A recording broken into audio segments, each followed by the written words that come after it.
Good morning, peeps. Jenny Clouston here. Clouston here, early in the morning. Got to get my words working.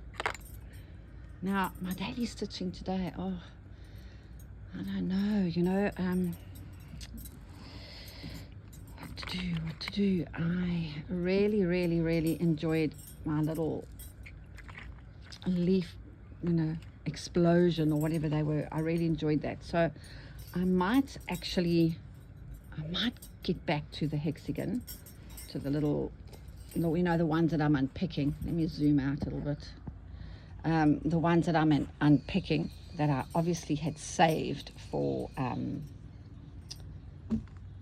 something, but I'm not going to do that. So yeah, let's just do something once again with my orts. I think I'll use my orts again,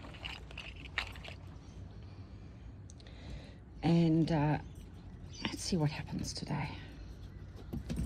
In the tiny little frame it goes, hoop.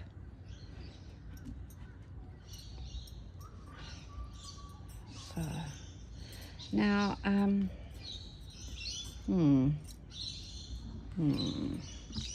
what to do. Jennifer, get yourself ready, get yourself organized. Where am I? Does this come down? Does this move here? Does this go here? Or does this go here? Oh.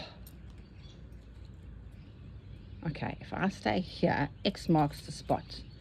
I'm going to do an arrow here with my white chalk pen and a little arrow there with my white chalk pen. That'll keep me centered, won't it? Oh, I don't even think that arrow was in the center. Anyway, let's get going. Now, what I think I want to do, I think that I'm going to work from this book today. Yes, that is what I'm going to do. I'm going to work from here. And I'll just do a nugget of goodness from, I'll just draw this because I am doing a straight feather stitch, and you might be interested to see how that works as opposed to the other. It's so strange for me to. Now, Jackie said that she has had bad experiences with her blue pen. So in all the years I've been teaching and I've been using a certain pen, Jackie, it's a Sullivan's, I haven't had any bad experiences with the blue pen not coming out. However, truth be told, I do remove it as soon as I possibly can. And I'm just going to use this green thread because it was in here waiting for me, so I'll just use it.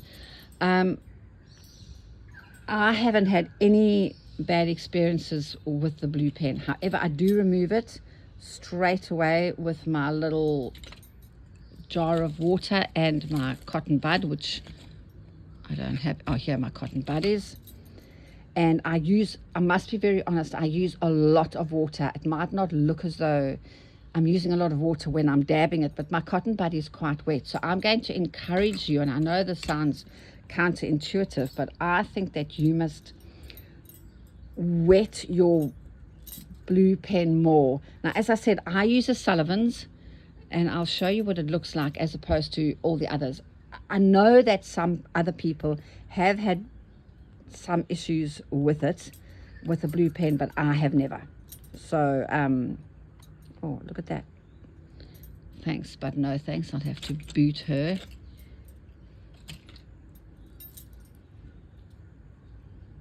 We had a discussion the other day about needle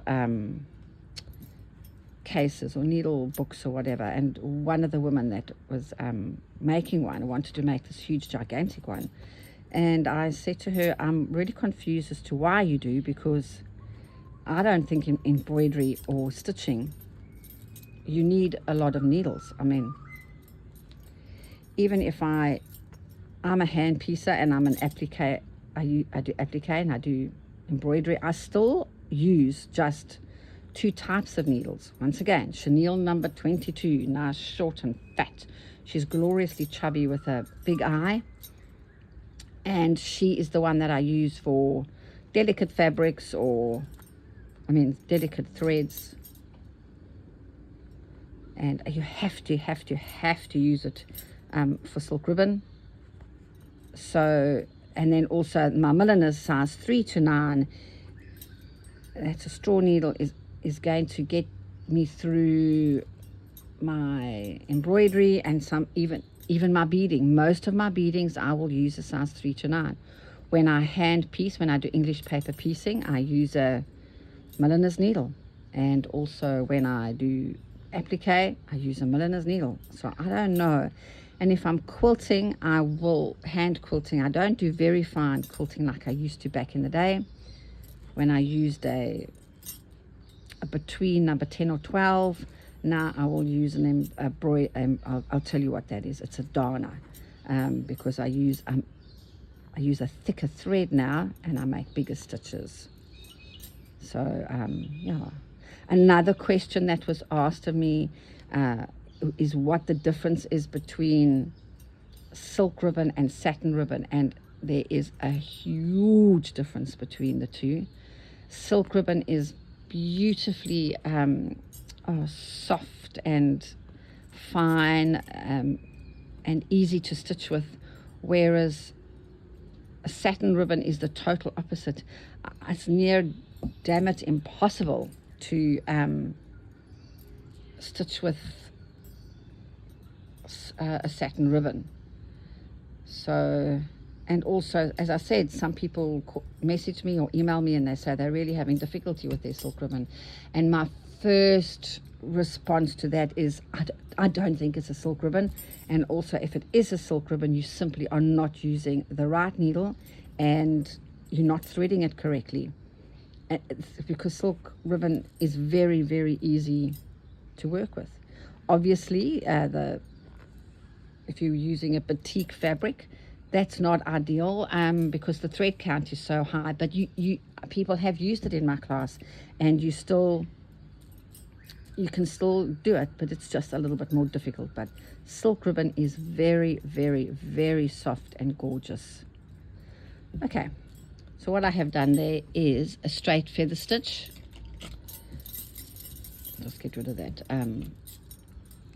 Sometimes the little dab of the cotton bud also removes your chalk, and then we can go. All right, now I am going to be working from this book here, Freeform Embroidery, today. You know what, I just feel like it, so that's what I'm going to do. Now, I have just done the straight feather stitch. Let me just show you quickly where it is. That's in the... so I have just done the straight feather stitch. And so what that means is I'm going to go and see where I have used the straight feather stitch and see what I've done as nuggets of goodness on that. So let's page through. No.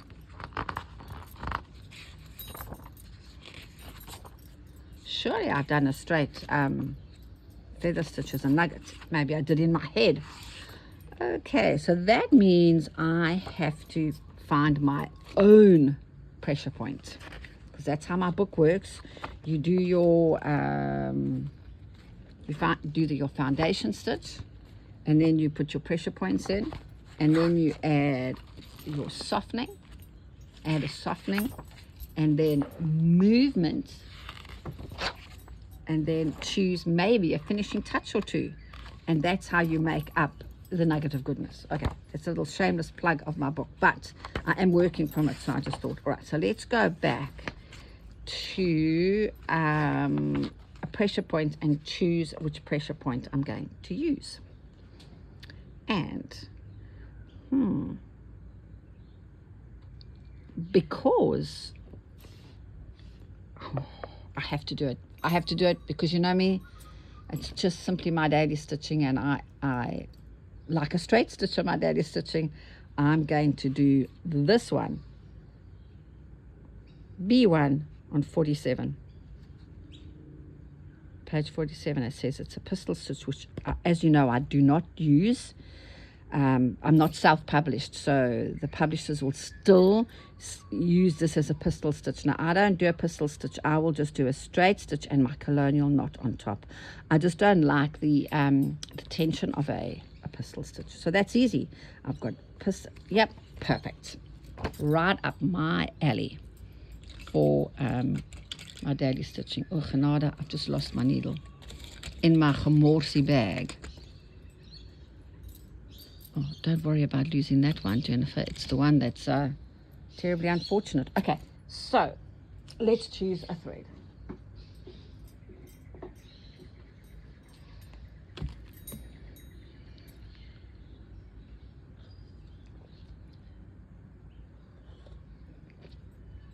All right. Now, sometimes bright pink dye, it dyes a death on here. So I might have to go for something like that, or maybe an orange. Once again, when you're testing a thread, don't use the whole thing or lay the whole skein on here. That's not how, you need to separate it and see how one thread is going to look on here. Oh, I might go for just this. Yeah, I'll use this one.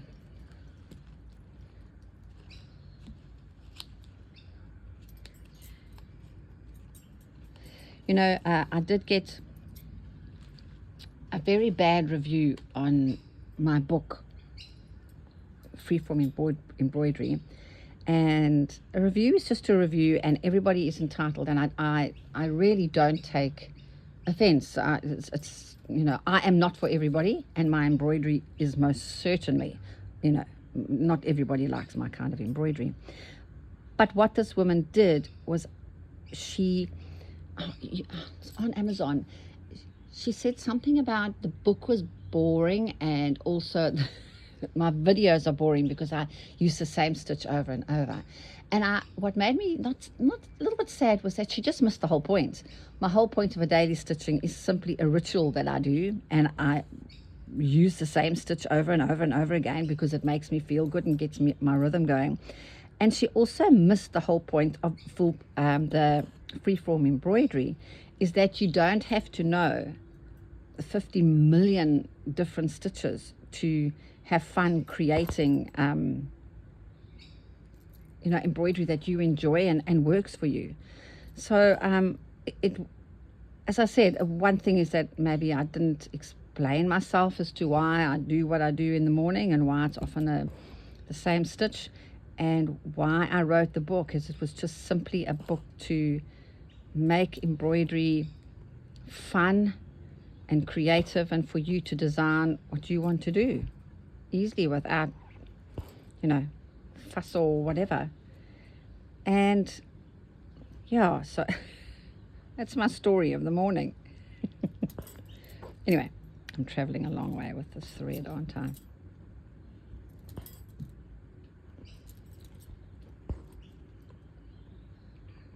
See, this is perfect for me for my little daily stitching today, because I'm working on a tiny little hoop. And often if you're feeling daunted, if you're not sure what you do, or you have lost your mojo or whatever, really reduce the size of the piece of fabric that you are working on. Make it smaller. There's less, empty, like an empty page. So writers always say that blank page is daunting. Well, just make that page smaller, and just do something that's achievable for you. That's also one of the reasons why I wrote that book, as I want everybody to feel that they can embroider. That yes, this is what I can do. This I can do a straight stitch, and with that straight stitch and lazy daisy and colonial knot, I can create and have fun.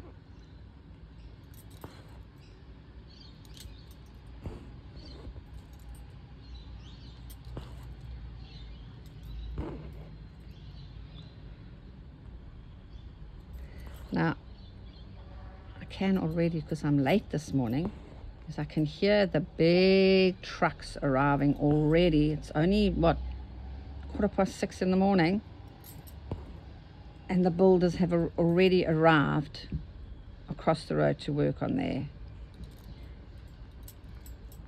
the house. Ugh. Anyway, sorry about the noise if you can hear it. There you go. All right, now what I've got to do is find, because remember this one here that I chose to do has got, that's what I've done. Oh, I need to put my, oh, I forgot my colonial knots. I need to put my colonial knots on and then come in and do that. So let's go back and get the colonials on.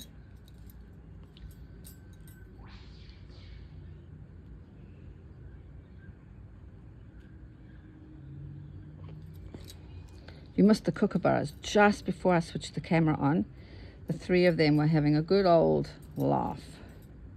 Beautiful to hear.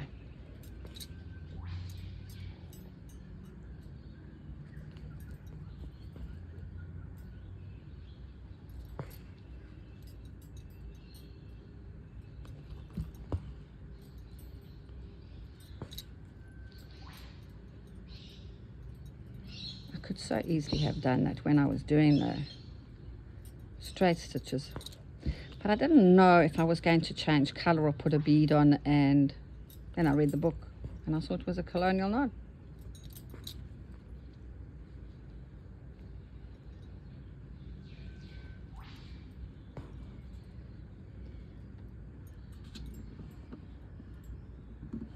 You go this way and I come this way.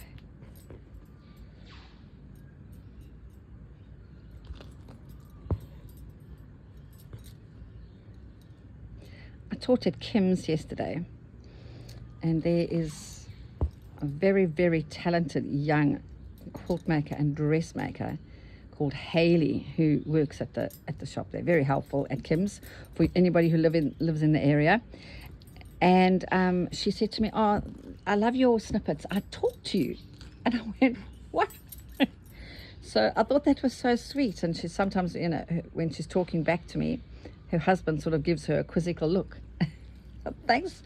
So I know that I'm not talking to a void out there. Thanks, Haley.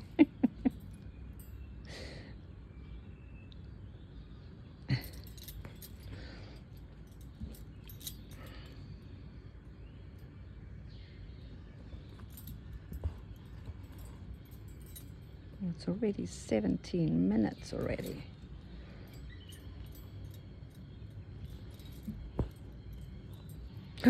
No, no, no, no, no, no. Don't you knot on me. Thank you very much. I won't have that. Definitely not. Definitely not. Thank you. Darn it.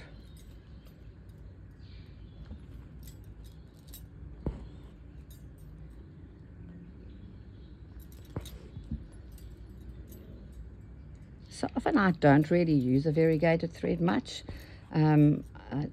Obviously color streams are variegated, but it's that beautiful soft variegation that just gives a little bit of light and shade to your embroidery, not so much that huge big contrast.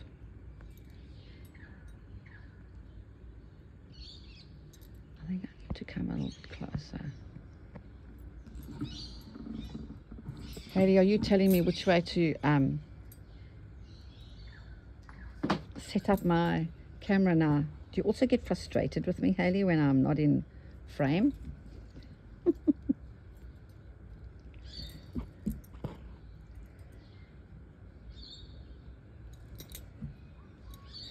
All right, now when I saw in the book, for example, this nugget of goodness, I think it's a softening, I don't know if it's a nugget, I've called it, often in my book. Let's just end this off before I can talk.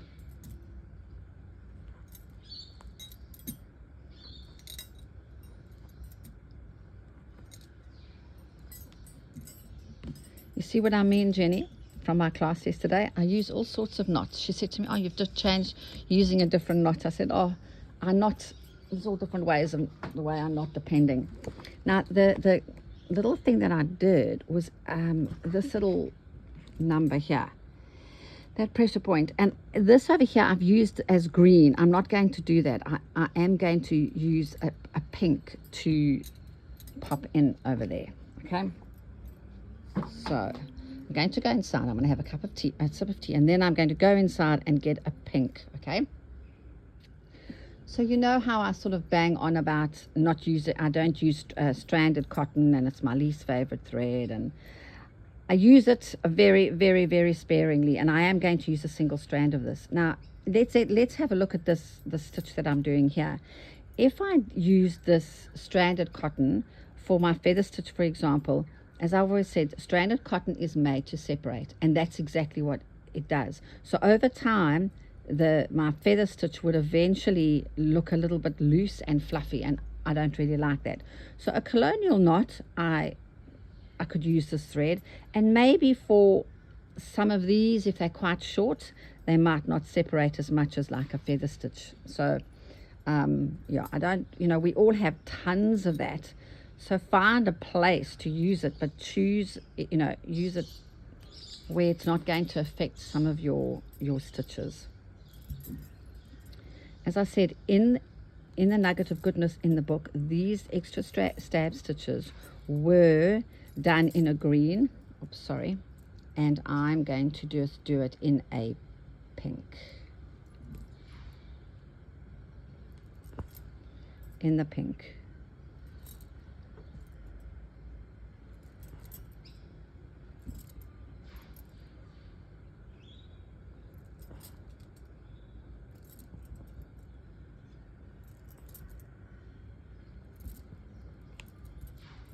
So you can see I'm just using up enough, I'm using up space.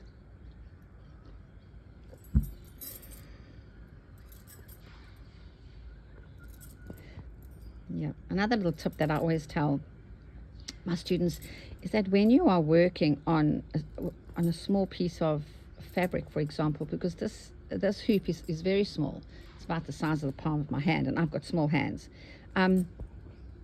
you're inclined to make your stitches small because your space is small.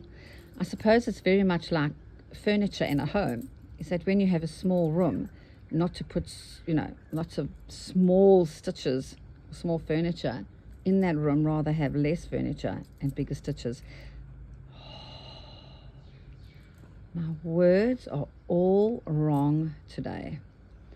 Let's try that again. What I say to quite a few of my students in my class is that when you are working on a small piece of fabric, you tend to think that you need to use smaller stitches on that small piece of fabric. However, I tend to disagree, because it's like when you have a small room, you don't put a whole lot of small bits of furniture in that room. That'll make the room look smaller. You rather go less furniture and bigger furniture to create space. And I think it's the same with embroidery, is rather to keep your stitches big, because then that creates a feeling of space.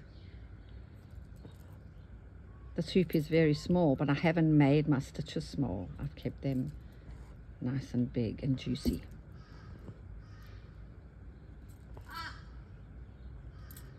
Morning, crows. I'm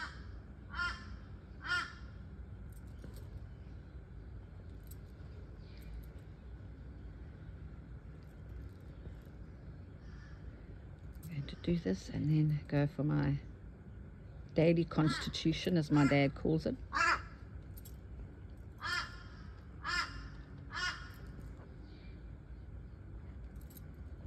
The crow is right here. Sorry, Peeps.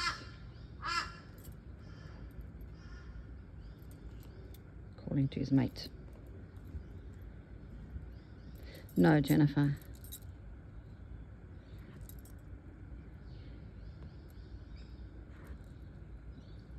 That will not do.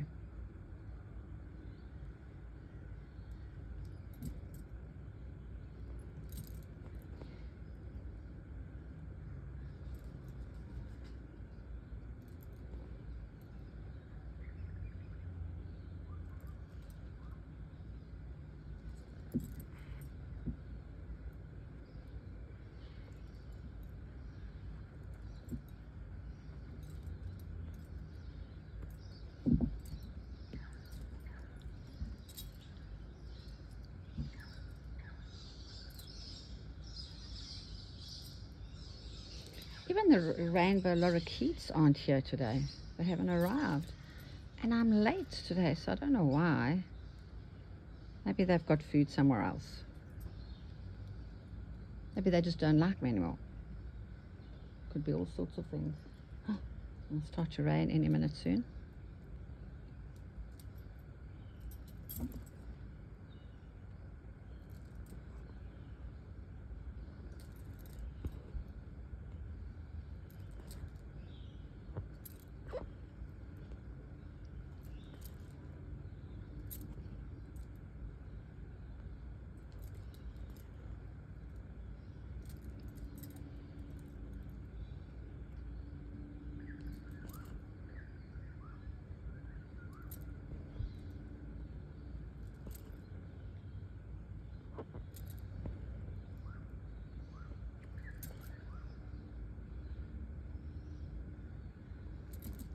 I will start posting some of the photographs of my students' work.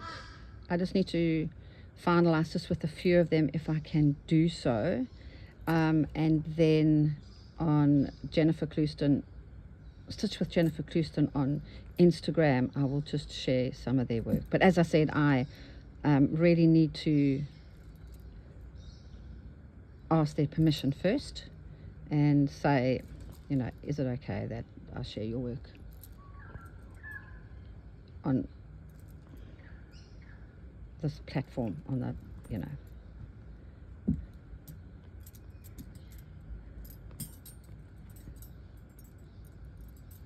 Oops.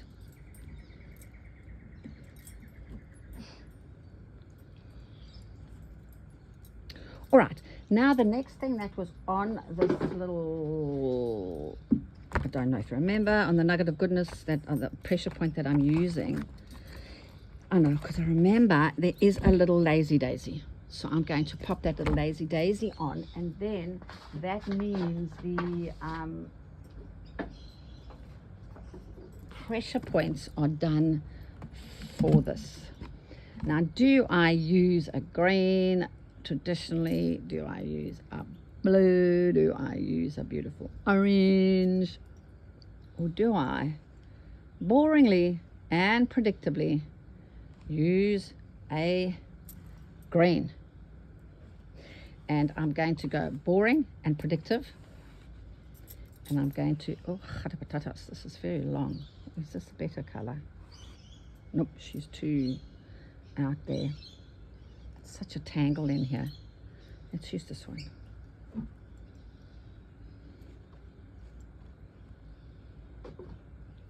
All right, that should be pressed. I wonder if I should press it. Be a good girl. Let's have a look what it looks like. You see that? That should be pressed, people. Don't do what I'm doing.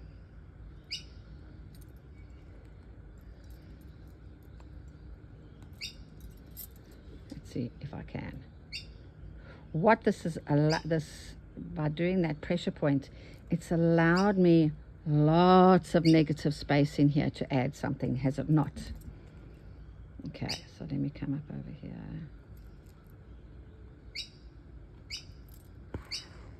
Oh, genade. Proper knot, Jennifer. It's getting quite warm.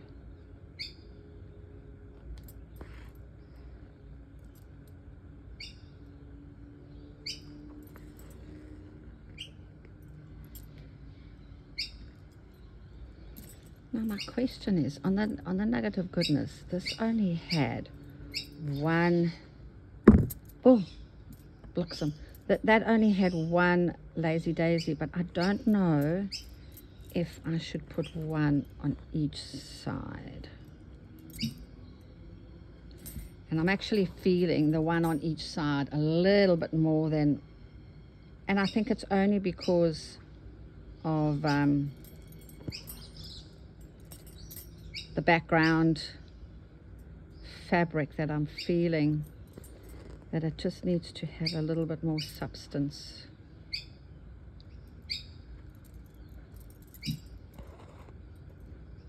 I've gone over my 15 minutes already. These are not behind here, and I haven't positioned and not very well, Jennifer.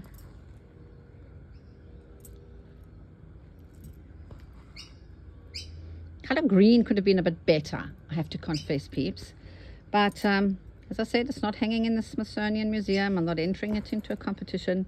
I'm simply doing it for my enjoyment, and if that color suits me, I'm okay with that.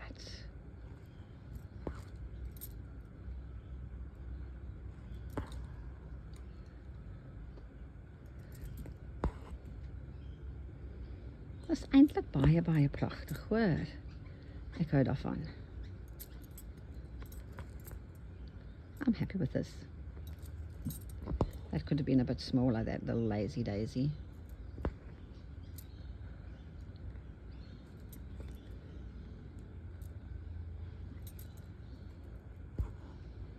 I hope I've got more of this ribbon because I'm wasting it beautifully by traveling along. How much have I got here? Let's just empty this off.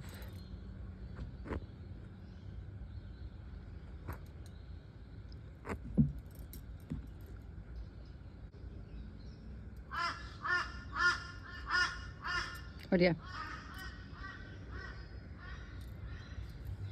Thank goodness they've gone. I can hear the rainbow lorikeets. They are about, but they haven't arrived yet.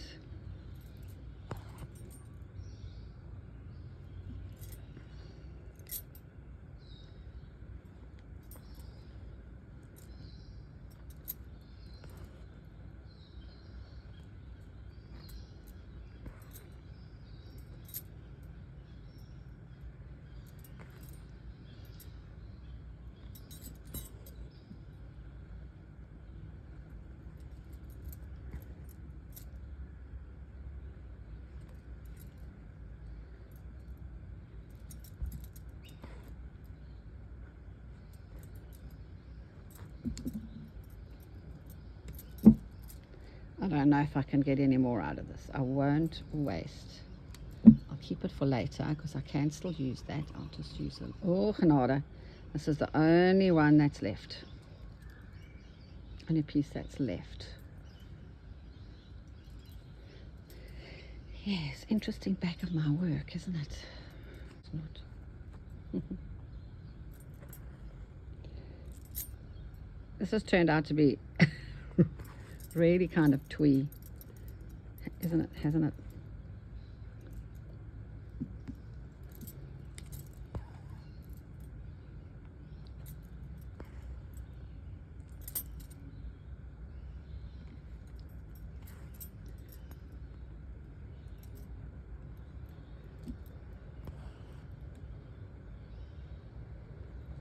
Well, you know, for a little... I wonder what I should do with all these little bits of suiting when it's done, if anything. Oh dear. Big truck.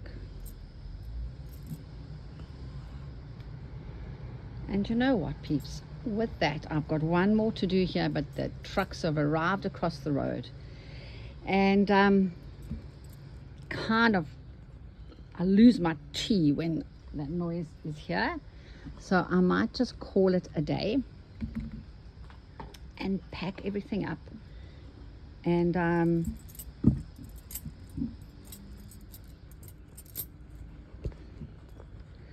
really thank you so much for your time once again, and bye for now.